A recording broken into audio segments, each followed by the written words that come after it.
Very recently, the recommended screening age for colorectal cancer was reduced from 50 years old down to 45 years old. Why is that? Is that because so many younger people now are presenting signs of having colorectal cancer? Are the trends heading in that direction? And if so, what can be done to reverse that trend? To talk about that with us here today is Dr. Neal Barnard. Dr. Barnard, thanks so much for joining us. Thank you, Chuck. Important topic. It is indeed. And I remember it was really just a couple of weeks ago that these recommendations came out. And I was like, man, what are the trends right now for younger people with colorectal cancer? Are they really headed in that wrong direction? They are. I have to say, the overall trends for colorectal cancer are modestly optimistic. If you look at the population altogether, the battle against colorectal cancer is sort of being won in the sense that the death rates are going down bit by bit by bit by bit. However, you put your finger on the biggest exception here, which is young people. And young people in these studies is defined by anybody up to age 49. And for them, the cancer rates are not declining, they're going up. And quite substantially. And by the way, not just for colorectal cancer, but for some other forms of cancer as well. So that's where these new guidelines come from. And what do we attribute that uptick in cancer cases, these trends among the younger demographic? Is it really all going to that high-fat standard American diet that's so full of fast food, or are there other factors at play here as well? It is that, and it's some particular parts of that. Back a generation ago, there wasn't bacon-flavored soap. Nowadays, it's become such a big fad to have bacon this and bacon that. And bacon, like other processed meats, is a very strong promoter of colorectal cancer. It's a huge driver of it. And of course, if you're a youngster, you're immortal, you're going to live forever, or so you think. And so why not have extra bacon on your double bacon cheeseburger anyway? So the meat of all types will increase cancer risk, but these processed meats are a particular problem. But lest anyone think that processed meat just means bacon. It also means sausage. It means ham. It means the little pepperoni slices that are on your pizza. It means all the charcuterie, so to speak, as well as hot dogs. And the numbers are really tough. Every serving that's part of your daily routine will increase your cancer risk, your risk of colorectal cancer, maybe about 18%. Sounds small, but what if you have 2 servings or 3 or 4 in a day? By that, I mean you have 2 hot dogs for lunch and some bacon for breakfast. It's a big driver of colorectal cancer. And then the other piece of this is that when you're having the animal-based food, you're not having the plant-based food, which brings, the plant-based food has fiber, and that would bring your colorectal cancer rate down. You know, it's so easy to think that somebody is eating way more than they should of these processed meats. Like you just said, a person would eat 2 hot dogs. How often does a person go to a cookout? Right? You typically don't eat just 1 hot dog when you're there. It's either 2 hot dogs or a hot dog and a hamburger, and that increases your risk. And that's on top of the lunch meat that they had earlier in the day or will have the next day. You know, it's just so easy. And it's so ingrained in the American diet. I don't think that even though the World Health Organization has classified red and processed meats as carcinogenic, I don't think that the average person still thinks of it in those terms. Would I be incorrect in saying that? You know, people are not reading the World Health Organization bulletins very frequently. What they're seeing is what Arby's wants you to have. And that's what their image of cool or tasty is. And people kind of get hooked on these foods. It becomes part of their culture. The other piece is that sometimes people make the false assumption that bacon is bad, but turkey bacon is going to be okay, or chicken is going to be okay, or grilled chicken is going to be okay. First of all, the turkey bacon or chicken sausage, those are processed meats too. They're within the World Health Organization definition of processed meats as contributors to colorectal cancer. And grilled chicken breast that you went and you bought at Whole Foods, and it was organically produced from some farm where, you know, the animals are supposedly, if you believe the labeling, coddled all their lives. I'm making this up obviously, but that's kind of the image they want you to have. And then you get your organic chicken breast home and you strip the skin off and you grill that. The biggest source of carcinogenic heterocyclic amines happens to be chicken. So the whole idea of I'm not going to have the burgers or the bacon, but I'm going to have the chicken instead, you're just walking into another disaster area. So this whole idea of basing your meal idea on animal products has got to be shifted, and it's got to be plants as our staples. You know, and chicken it's just one of those foods that is still just by and large, I would say 9 out of 10 people at least still consider chicken to be a health food, right? You can't go wrong with a plain white chicken breast. That's healthy, right? But beyond just the carcinogens that we were talking about causing cancer here, it's also full of cholesterol, right? Let's just take a second to detour here and talk a little bit about chicken. Right. You know, people like to rationalize things and they like to kind of bargain. So the alcoholic who's, you got a problem with scotch. Yeah, doc, but can I have a beer instead? You've still got problems. And so, okay, you smoke a pack a day, but I'm having low tar. And so the meat eater is at risk and the doctor is kind of nervous about what the meat eater is eating. So the meat eater says, well, but I'll have chicken, not red meat. The chicken still has the saturated fat. It's still got cholesterol in it. It still doesn't have any fiber at all. It doesn't have any vitamin C at all. It's, as I mentioned earlier, the biggest source of heterocyclic amines. It is a muscle. Am I cheering you up? When you're eating chicken muscle, it's a lot more like cow muscle and pig muscle than it is like broccoli. It's a problem food. And by the way, getting away from just animal products in general, there are also other contributors when we're talking about colorectal cancer, and alcohol is one. And young folks today sometimes have some disposable income and they're spending it down at the local brew house, and they might be drinking more than their parents ever did before. And so that's a big driver, not just of colorectal cancer, but also breast cancer, pancreatic cancer, several other forms of the disease. All right, let's talk about prevention here. You said Arby's a little bit earlier, so indulge me here, if you will. Their slogan, "We have the meats." But if that slogan was changed to "We have your cancer," I would think that would be a heck of a deterrent from somebody going to eat their lunch at Arby's. And so, on the prevention front, aside from changing the slogan, what else can be done to prevent this, and how preventable are many of these cases? Well, we do have to do two things.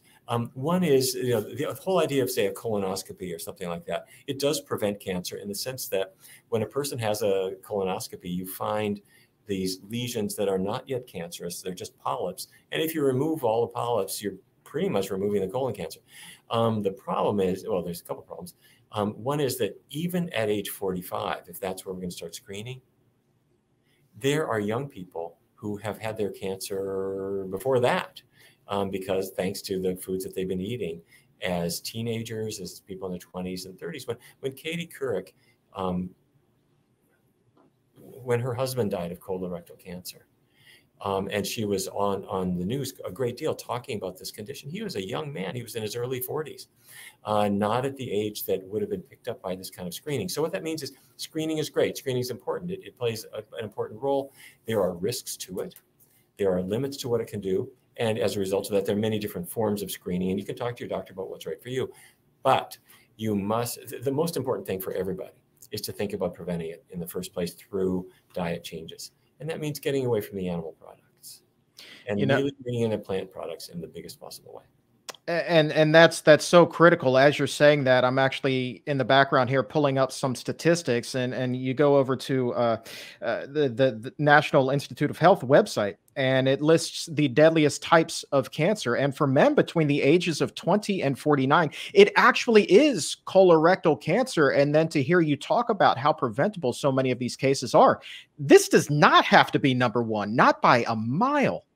Oh, no, not at all. And in fact, when we do epidemiologic comparisons, you can look at a population here in urban North America. You can look at a population in, say, rural Africa, where the traditional diet emphasizes root vegetables and beans and healthy vegetables and fruits. The difference in colorectal cancer death rates is just dramatic. That plant-based diet is really the way to go. And it goes on to say that nearly 18,000 people will be diagnosed with that. Young people under the age of 50 will be diagnosed with it this year, which is just, it's an astounding number. I'm curious, we talk so much about racial disparities with so many of these illnesses as well. Is it disproportionately affecting some groups more so than others? Yeah, both Black men and Black women have much higher rates of colorectal cancer compared with the other races in the United States. But earlier I mentioned cross-cultural comparisons. And if you look at a Black man who's in the United States versus a Black man who's in rural Africa eating a traditional, very high fiber African diet, the risk of colorectal cancer is quite low there. And the reason that's important to emphasize is the cancer is not caused by the color of your skin. The higher rates in the United States relate to food marketing into certain populations, as well as economic differences and structural differences that relate to access to care, access to screening, and the other issues. So to the extent that we can take full advantage of screening to the extent it's appropriate, and also try to break free from the food marketing that is really targeting and hurting certain groups, and make sure that good food availability is really viewed as a human right, we can help everybody. I want to ask you about people who are struggling with their weight and whether or not they are at an increased risk for colorectal cancer, because I believe it's now 3 out of 4 people are either overweight or obese. That's such a large percentage of the population. So 3/4 of the population, are they in fact at higher risk here? Yeah, they are, and for many forms of the disease. For postmenopausal breast cancer and many other forms of cancer, obesity is just not your friend. It drives inflammatory processes, it causes hormonal changes, and all of these things can be drivers of cancer in its various forms. And there are many different ways to lose weight and to keep it off, as you and I have discussed many times, and you've really inspired so many people to make changes in their own lives. And there's nothing like just getting the animals off your plate and filling your plate with healthy, simple foods from plant sources. Well, animal foods, meat obviously has no fiber. You mentioned earlier that fiber is in fact a critical component here for reducing the risk. How much fiber is the average person getting now on a daily basis? Do you know? Depends on who you are and where you live, and depends on your age and your activity level, which determines how much you eat. But your average person might be, if they're doing well, might be up to roughly 20 grams a day, which is kind of better than where some people have been in the past, but it's not where we really should be. We should be probably double that, and some people could be even much, much higher, depending on what their traditional diet is like. But the key here is that fiber is in plants, and it's not in animals. So beans, great source. Whole grains, pretty good source. Vegetables and fruits, fantastic. And do we know why fiber can actually reduce the risk? Our colleague, dietitian Lee Crosby, has really used this wonderful analogy where it kind of goes in and it just kind of scrubs out your system, right? It kind of helps to push the toxins through. Is it as simple as that, or is there some more science at play here? That's half of it. If you are on a low fiber diet, this is on a typical meaty diet, if you just track how long does it take for something that you ate to work its way through your esophagus, your stomach, your small intestine, your large intestine, and leave your body, it could be, a few days, or several days. Your gut transit time is dramatically increased when you go vegan because you're now on a high fiber diet. And so it might be, 18, 20 hours from start to finish. And so the toxins are just not staying in your body. You're getting rid of them. But there's more to it. Your gut is filled with bacteria. Those bacteria, the microbiome, are busy factories that take things you eat and they turn it into other things. And so if you're on a high fiber diet, your gut microbiome are converted to the healthiest possible forms. The unhealthy bacteria are discouraged and kind of squeezed out of the way. And that means that you won't be forming carcinogenic compounds, which is what the bad bacteria do. So it's both. It's partly the scrub brush effect of just moving things through your gut, but the other is fostering healthy bacteria that will look after you in many ways. I think a lot of people are probably wondering about some specific foods. And I know that this is something that I've kind of come to learn the more shows that we've done here, the more episodes of the exam room, is that, cucumbers, kale, carrots, et cetera, which of these is best for reducing your risk of colorectal cancer? Really, you need to add another one underneath of that for all of the above. So what would your message be to somebody who is looking for, give me the top 5 fruits and vegetables to fight cancer? What is your typical response there? I think what you said is right, is that you do want variety, but that's partly because we really don't know. I mean, it may be that one food is dramatically better than others, but we really don't have research to give us that answer. But a couple of ways of thinking about foods. The fiber champions are actually not the grains that you hear about. The cereal manufacturers want you to believe that your breakfast cereal is going to give you all that fiber, or your lettuce on your salad is the big one. Actually, the fiber champions are in the bean group. So black beans and pinto beans and chickpeas and lentils, they have a particular advantage. Number 2, it's good to think about color, because carrots and tomatoes, they do have fiber, but they also have antioxidants that come along with them that are known cancer fighters. So when we put this together, you want plant foods. It's good to make sure that you've got plenty of fiber in there. The colorful ones are the ones that are typically very high in the protective antioxidants that are there to stabilize your DNA so that the cells don't become cancer cells. All right, and let's end with this one. Somebody who may be new to the idea of eating a plant-based diet, or they're just seeing this right now and they're like, oh my gosh, I got to stop eating so many hamburgers. So what do I do instead? Well, let's go and explore these Beyond Burgers. So what is the difference in cancer risk between your typical hamburger and something like a Beyond Burger, even if that one is a little bit higher in saturated fat? Does that still give you that reduced risk there? Yeah, well, getting away from meat products is always a good idea. So if you're going from basically any animal-based burger, chicken burger, turkey burger, or a beef burger, and you go to a vegan burger, that's always a good choice. That said, it makes sense to read the labels and choose the vegan burgers that are lowest in fat. And there's a huge variety of them out there. So you'll find Engine 2 and the Boca burgers and so forth are lower than some of the other brands. Some of the new brands that have been marketed nowadays are there to try to lure meat eaters away, and so they pack a little bit more fat into them, or maybe sometimes a lot more fat. They're still a better choice than the meat burger by far, but you'll want to, as time goes on, you'll want to read the labels and choose the low-fat choices. All right, and let's end with this. Obviously, we operate kind of in a plant-based bubble here, but outside of that, you can still see the plant-based business is absolutely booming. You just have to walk through any grocery store in America and see the just abundance, the explosion of plant-based offerings that are now on store shelves. So you see that trend happening. Are you confident with that trend occurring that we will also now begin to see the trend of these rates of increased colorectal cancer cases among the younger people? Will we see that become reversed? We hope so. It's certainly a good trend to see the more vegan products available. That's really great. But although the vegan diets are now in some ways a fad, and there are more people going this way than ever before, there are still an awful lot of people who aren't there. Just have a look at Popeyes and KFC and Arby's and McDonald's and Burger King and so forth, and look at what people are ordering. And there's a destination for the million animals who are slaughtered every hour in the United States. They're ending up on people's plates and down their esophagus, and they end up in their colorectum. So we've got a long way to go.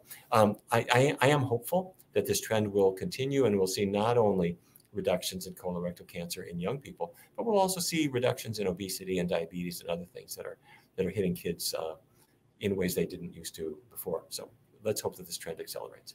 And we also have plenty other resources on this very topic on our website, pcrm.org. Just go right at the top menu, look under health topics, and click on colorectal cancer. And there you will find a wealth of information that can help to keep you happy. Dr. Neal Barnard, appreciate your time, my friend. Thank you, Chuck.